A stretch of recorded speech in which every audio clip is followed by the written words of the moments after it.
Cette relation, une relation qu'on évoque peu finalement sur la scène diplomatique israélienne, et pourtant ce sont deux alliés historiques aujourd'hui, Israël et le Japon. Et oui, depuis le début de la semaine, après une visite à Washington, le ministre de la Défense, Benny Gantz, est à Tokyo pour marquer les 70 ans de relations diplomatiques entre Israël et le Japon. C'est la première fois en une décennie qu'un ministre israélien de la Défense se rend dans ce pays, la dernière visite remontant à 2012. Et on le sait, le ministre de la Défense a rencontré plusieurs personnalités japonaises après la mort malheureuse du Premier ministre Shinzo Abe au début du mois de juillet dernier. Qu'en est-il donc de cette relation, de ces liens qui unissent le Japon et Israël et globalement la communauté juive aussi?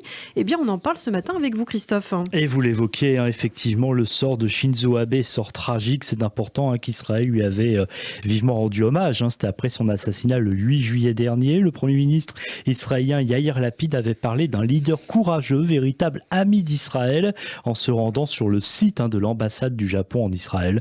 Rappelons que l'année dernière, en 2021, les firmes japonaises ont investi près de 3 milliards de dollars dans le cadre de 85 accords conclus avec des firmes israéliennes, soit le triple du montant des investissements en 2020.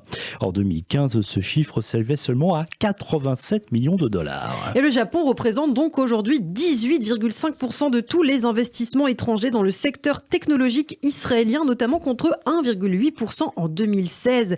Il représente 12% des investissements totaux étrangers et israéliens. C'est donc en très bonne voie pour Israël, car le Japon est la troisième plus grande économie dans le monde. Et le pays abrite aussi certaines des plus grandes entreprises mondiales de production et issues de l'industrie automobile. Et pourtant, la relation ne partait pas du bon pied après un démarrage difficile dû au fait que les Japonais craignaient de contrarier les fournisseurs de pétrole des pays arabes. Mais c'était sans compter sur le talent diplomatique de l'ancien Premier ministre Benyamin Netanyahou qui a fait bouger les choses, puisque c'est après la visite de l'ex numéro 1 d'Israël au Japon en mai 2014 et après la visite de l'ancien Premier ministre japonais Shinzo Abe en Israël en janvier 2015 que les relations se sont renforcées. Tout à fait. Jérusalem et Tokyo avaient alors signé dans la foulée de ces entretiens plusieurs accords d'investissement. 36% des investissements japonais effectués dans le domaine des technologies de l'information et 30% dans les semi-conducteurs. Le reste s'est réparti autour des technologies informatiques, automobiles, on l'a dit, pharmaceutiques, médicales ou encore agricoles. Et la majorité des investisseurs japonais en Israël sont précisément des sociétés de capital à risque. Et l'investisseur le plus actif, c'est le groupe Mitsui, dont le bras armé a investi dans des technologies informatiques, des entreprises de sécurité informatique ou encore, comme vous l'avez dit, des entreprises de technologie agricole. Et puis le secteur des technologies israéliennes est également investi par le Japon.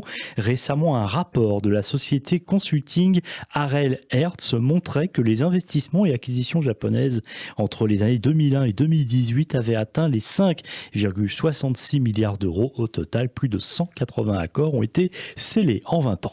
En juillet 2017, Mitsubishi Tanabe Pharma avait déclaré avoir fait l'acquisition de l'entreprise pharmaceutique israélienne Neurodem pour 1 milliard d'euros.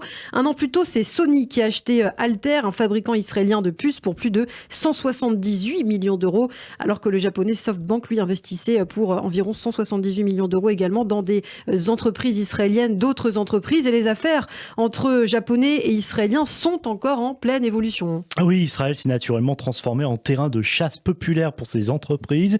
Il faut comprendre que c'est une relation à long terme que le Japon veut construire avec l'État juif, construire de vrais partenariats fiables et loyaux. De fait, les données montrent que sur toutes les entreprises japonaises qui ont investi entre 2001 et 2018, seulement 8% ont cessé d'opérer alors que 66% sont toujours actives. 4% ont fait l'objet d'une offre initiale publique et 22% ont été achetés. Alors on parle de ces chiffres qu'on a vraiment cherché sur Radio J, mais c'est assez notable finalement. Les entreprises japonaises ont tendance à ne pas rendre leurs affaires publiques. C'est pour ça que c'est compliqué de trouver des chiffres aujourd'hui en 2022, au même niveau d'ailleurs que leurs homologues américains, européens ou chinois, qui eux donnent très régulièrement leurs chiffres d'affaires. Donc le Japon qui ne le fait pas, à la fois pour des raisons culturelles, mais aussi pour rester en tête de la concurrence. Et oui, les échanges israélo-japonais restaient en 2015 tout de même 30% inférieurs au commerce d'Israël avec la Corée du Sud, par exemple. Oui, exactement, c'est vrai, d'autant que le monde se dirige de plus en plus vers la digitalisation et le recours à des programmes informatiques. Les entreprises japonaises ont besoin d'aller chercher des solutions technologiques à l'étranger pour les aider à maintenir leur avantage sur des concurrents mondiaux. Alors, on évoquait la Corée du Sud, mais il y a aussi la Chine que le Japon regarde de loin. Ah oui, les entreprises chinoises chinoises ont réalisé des percées majeures en Israël, notamment avec le rachat du géant local de l'agroalimentaire Tnuva en 2014. D'ailleurs, un peu dans la tourmente ces jours-ci, avec des accords pour gérer les ports clés de Haïfa et Ashdod.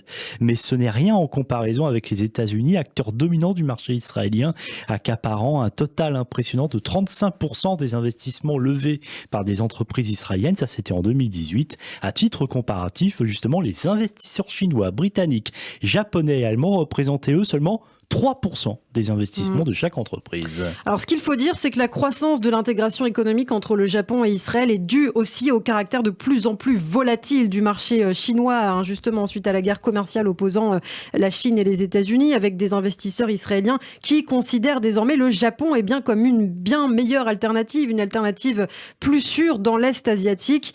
Quoi qu'il en soit, le gouvernement japonais, soutenu par ailleurs par une population généralement favorable aux Juifs, souhaite établir, on l'a compris, des liens encore plus étroits avec Israël.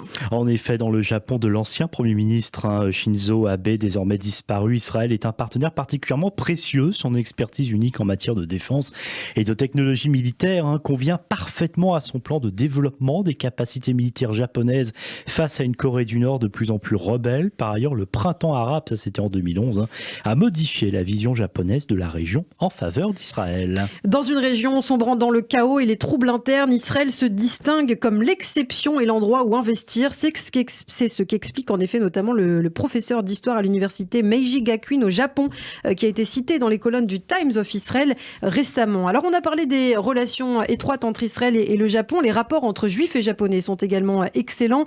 Récemment, en octobre dernier, octobre 2021, la mairie de Jérusalem inaugurait une place au nom d'un juste parmi les nations de nationalité japonaise. Et c'est l'histoire effectivement de Shiune Sugihara, consul général de Kovno en Lituanie.